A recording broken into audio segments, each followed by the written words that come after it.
Hello family, welcome back to my একটাই new নেব। Blog. কেমন আছেন আপনারা সকলেই? আশা করি ঠাকুরের আশীর্বাদে সকলেই অনেক ভালো আছেন। দেখুন আজকে দশমী কোনটা? দশমীর ওরে বাবা, দিনের অনেক ব্লগটা ফুল হয়েছে আপনাদের তো, সঙ্গে 5টা। শেয়ার করছি। সবাইকে শুভ বিজয়ার প্রীতি শুভেচ্ছা এই কুমড়ো ভালোবাসা। ফুল খাবি? কুমড়ো ফুল? আর দেখুন আমাদের বাড়িতে কুমড়ো গাছ হয়েছে, আর এর মধ্যে অনেক কুমড়ো ফুল ফুটেছে, আর আমার কুমড়ো ফুল ভীষণ ভালো দাঁড়াও, লাগে। কুমড়ো ফুলটা তুলে তাই নি, আমি তুমি আসবে কুমড়ো না, ফুলগুলো দাঁড়াও। তুলতে আসলাম। ছেলেকে একটু দাঁড় করিয়ে রেখেছি, কারণ উঠান পুরো কাদা, বৃষ্টিতে একদম উঠানের অবস্থা খারাপ। আর ওইদিকে আমার দিদি ছেলেও বায়না করছে, ওকেও কুমড়ো ফুল দিতে হবে। তো আমি 5টা পেয়েছি, ওকে দিয়ে দিলাম 2টো, আর আমি নিলাম 2টো। এই যে আবার দাদু ভাই আবার এসে দিম্মাকে বলছে, দিম্মা নাও কুমড়ো ফুল। এরপর দেখুন এই যে ছেলেকে এখন ব্রাশ করাচ্ছি, ব্রাশ করে নাও।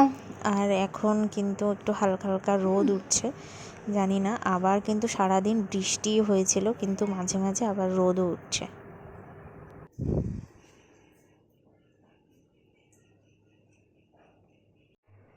তো দেখুন সকালে সবজি কাটতে গেছিলাম, আর আমি পুরো আমার আঙুলটাই কেটে ফেলেছি। এত বিচ্ছিরিভাবে আঙুলটা কেটেছে, রক্তে রক্তে মানে পুরো ভেসে যাচ্ছে। তো আমি এখানে একটু ব্যান্ডেড করে দিয়েছি। সবাই আর বন্দুক এই যে নিয়ে, দুই ভাই খেলা করছে। আস্তে আস্তে বন্দুক নিয়ে খেলবে।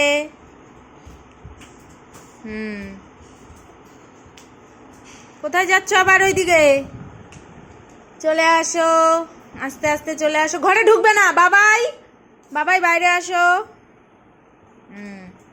দেখেছো দুষ্টুমিটা কিরম বেড়েছে?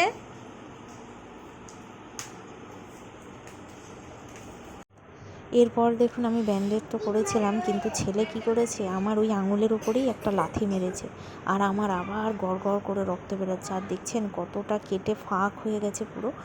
তো আমি এখন ভাবছি ডাক্তারের কাছেই চলে যাই, ডাক্তারই এখানে ঠিকঠাক যা করার করবে।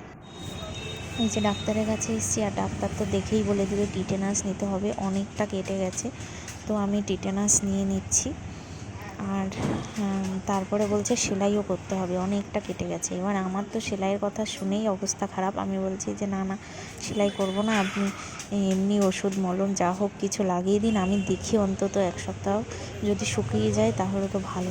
তো বলছে ঠিক আছে, তাহলে আমি করে দিচ্ছি। এই যে ব্যান্ডেড করে দিচ্ছি আবার নতুন করে ভালোভাবে, আর জল লাগাতে বারণ করেছে যাতে পেকে না ওঠে। আমি এই করেই এখন আমি গেলাম বাড়ির দিকে। বাড়িতে এসে এই যে দাদু ভাই আর নাতি শুয়ে আছে গলা জড়িয়ে। মানে পুজোটা না একদমই ভালো কাটেনি, বিপদের ওপর শুধু বিপদ। মায়ের তো একটা বিপদ হলো, তারপর মাকে আমি দেখবো কি, উল্টে আমারও আর একটা বিপদ হয়ে গেল। কি বলবো, একদম ভালো কাটলো না এবছরের পুজোটা। এইবার দেখুন এই যে আমার আর একটা দিদি, আমরা তো 3 বোন।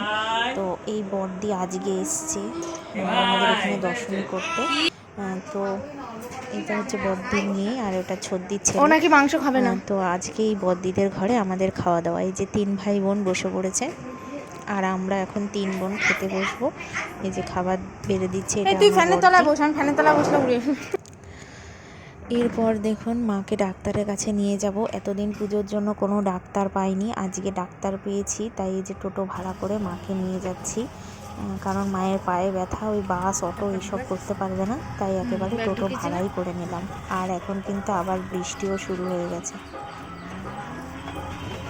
এরপর ডাক্তার দেখালাম, এক্স রে করতে দিয়েছে। আমি একবারে এক্স রে ক্লিনিকে এখানেই এসেছি। মায়ের এক্স রে হয়ে গেছে, হাঁটুটা এক্স রে করতে দিয়েছে, যদি হাঁটুটার কিছু ফ্র্যাকচার হয়ে থাকে সেই জন্য। এরপর বাড়িতে এসেই আবার রেডি হয়ে গেছি, কারণ আমাদের আজকে বিসর্জন। তো এই যে আমার দিদিরা এসে, 2 দিদি আর ছেলে মেয়ে সবাই মিলে আমরা এখন যাচ্ছি বিসর্জনে, দশমীতে। তো বড়দি যেহেতু ওর শ্বশুরবাড়ির ওখানেই করে এসছে, সেই জন্য ও আজকে এখানে কিছু করবে না, শুধু আমরা 2 বোন করবো, ছোটদি আর আমরা 2জনই করবো। তাই আমরা শাড়ি পরে এসেছি। আর ভিড় ছিল না, একদম ফাঁকাই ছিল, কারণ বৃষ্টি সবার আগেই বেরিয়ে চলে গেছে। আমি এসেছি যেহেতু, আমি ডাক্তারের কাছে গেছিলাম, আমার অনেকটা রাত হয়ে গেছে আস্তে আস্তে, সেই কারণে একটু দেরি হলো আমার আসতে।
যে দশমী পুজো দিয়ে আসলাম, এসে আমি এখন চুল বাঁধছি, মায়ের কাছে বেঁধে নিচ্ছি কারণ আমার হাত কেটে গেছে তাই। তো যাই হোক, আজকের ভিডিওটা আর বড় করলাম না, এই পর্যন্তই থাকলো। আপনারা সকলে যারা নতুন দেখছেন অবশ্যই একটু সাবস্ক্রাইব করে দেবেন। টাটা, সকলেই ভালো থাকবেন। দিম্মার পায়ের কাছে যাবে না, পায়ে কিচ্ছু হবে না।